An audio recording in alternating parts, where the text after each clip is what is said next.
तो दोस्तों Chelsea finally UEFA conference league जीत गई है guys. Champions league, Europa league, conference league, तीनों की तीनों यूएफए की ट्रॉफीज चेल्सी ने जीत ली है। पहली टीम है जिसने करा है। और चेल्सी और रियल बेटिस का अभी अभी मैच खत्म हुआ है। चेल्सी फोर्थ थी, रियल बेटिस सिक्स थी अपने लीग के अंदर। ये स्टार्टिंग 11 थी चेल्सी की। हालांकि मैं इससे खुश नहीं था क्योंकि मेरे को ऐसा लगा बादियाशील की जगह लीवाई कोलविल होना चाहिए था, गुस्तो की जगह रीस जेम्स होना चाहिए था, और नोनी मादुएके की जगह मेरे को ऐसा लगा सैंचो होता तो काफी अच्छा होता।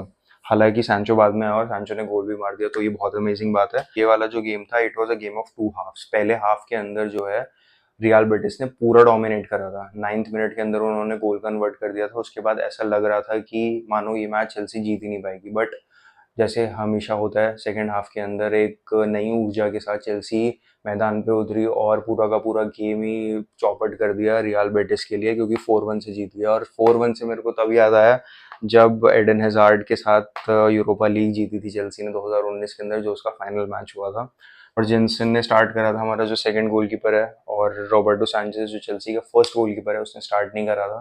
तो मेरे को लगता है इसी से ही उन्हें कॉन्फिडेंस मिला होगा कि भाई हम सीधा अटैक करें। और मैच ऐसे स्टार्ट हुआ था कि रियल बेटिस जो है, एक तो हाई लाइन खेल रही थी, प्रेस बहुत तगड़ा कर रही थी वो, उसके बाद काउंटर अटैक भी कर रही थी। तो मैं आपको बताना चाहता हूँ, अगर आप ये तीनों चीज़ें करते हो तो आपके प्लेयर्स के पास स्टैमिना बहुत ज़्यादा होना चाहिए, क्योंकि doing this thing for 90 minutes is a huge task. 90 minute तक ये वाली चीज़ें करना कोई आसान काम नहीं है किसी भी टीम के लिए।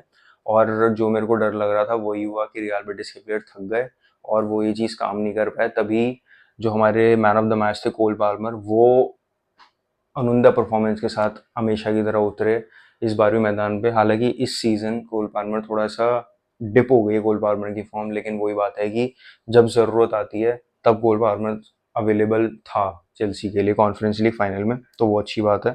कोल पाल्मर ने असिस्ट करा था जो चेल्सी का पहला गोल था, जिसमें एनजो फर्नांडिस ने हेडर मारा। उसके बाद जैक्सन ने भी जो गोल कन्वर्ट करा था वो भी कोल पाल्मर का ही असिस्ट था। और दोनों कोल पाल्मर के जो असिस्ट थे वो फिनोमिनल थे।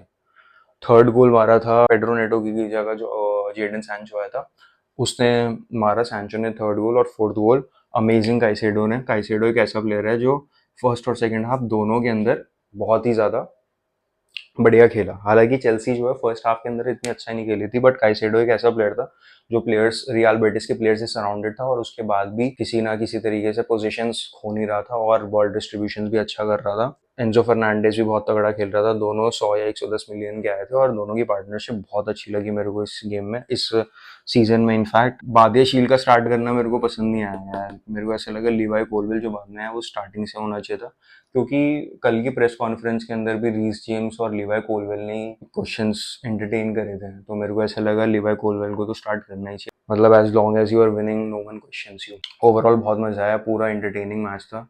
और मैं ये कहना चाहता हूँ कि चैंपियंस लीग चेल्सी ने 2012 में जीती थी, 21 में जीती थी। यूरोपा लीग 2013 में जीता था, 19 में जीता था।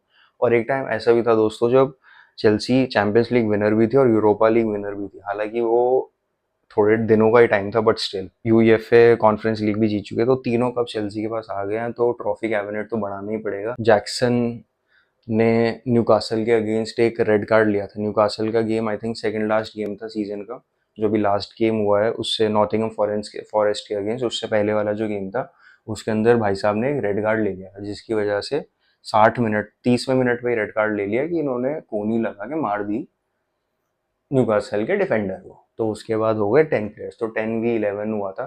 तो उसकी वजह से बहुत एक डेप्थ था जैक्सन के ऊपर, जो आज मेरे हिसाब से उसने रीपे कर दिया गोल मार के। सेकेंड गोल मारा था उसने और काफ़ी अच्छा कन्वर्ट करा था उसने। नोनू मैदुवेके से मेरे को थोड़ा ज़्यादा उम्मीद थी। मेरे को तो वैसे पसंद भी नहीं नोनू मैदुवेके ज़्यादा कि, बट जैसे मैनेजर को पसंद हो वैसे उसने टीम सेलेक्ट करी है। हालांकि मुझे ऐसा लगता है कि यहाँ सैंचो होता तो और बेटर स्टार्टिंग से ही हो जाता, but anyways as long as you are winning it doesn't matter. तो यही कुछ बातें हैं जो मेरे को शेयर करनी थी आपके साथ। बाकी इसको भी बहुत अच्छा खेला था, और एंथनी तो बिल्कुल मैच में दिखा ही नहीं। हालांकि मैं कल ये देख रहा था कि जब वार्म अप हो रहा था तब तो जिन लोगों को पता नहीं है, फाइनल से एक दिन पहले भी वार्म अप होता है उसी पिच के अंदर, प्लेयर्स आके अपना वार्म अप करते हैं। तो उस मतलब कल के दिन थोड़ा सेटिस्फाइड नहीं लग रहा था एंथनी मेरे को।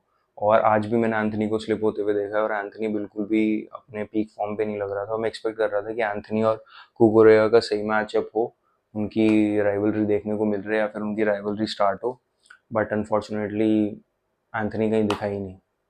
एंथनी तो कुकुरेया की जेब में था, तो मज़ा नहीं आया उस बात के लिए, बट ठीक है। होपफुली मैनचेस्टर यूनाइटेड में आएगा वो और फिर ये राइवलरी देखने को मिलेगी। बाकी overall it was a 10 on 10 game. मतलब कॉन्फ्रेंस लीग जीत गए, इससे बढ़िया और क्या चाहिए।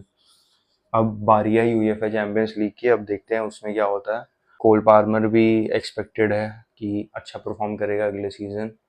मेरे हिसाब से चेल्सी बहुत ही ज़्यादा बढ़िया टीम है, क्योंकि चेल्सी यंगेस्ट टीम थी हमारे प्रीमियर लीग के हिस्ट्री के अंदर जो क्वालिफाई करी है चैंपियंस लीग के लिए। तो काफ़ी उम्मीदें हैं। जैसे कि जॉन टेरी ने अभी रिसेंटली इंटरव्यू में कहा था कि हमें एक अच्छा स्ट्राइकर खरीदने की ज़रूरत है, एक महंगा स्ट्राइकर खरीदने की ज़रूरत है। तो होपफुली अगले सीज़न वो आ जाना चाहिए, बट देखो जो भी होता है। बाकी चालोबा से मैं बहुत खुश हूँ, क्योंकि क्रिस्टल पैलेस छोड़ के आया है ये। जनवरी ट्रांसफ़र विंडो के अंदर इसे बुलाया गया, लोन पे गया हुआ था चालोबा, और उसके बाद 10 on 10 परफॉर्मेंस दी है सारी की सारी। और सबसे बड़े दिन जब फाइनल के दिन ज़रूरत थी तो चालोबा बिल्कुल प्रेजेंट था। Thank you guys for watching. यहीं पर आप करते हैं।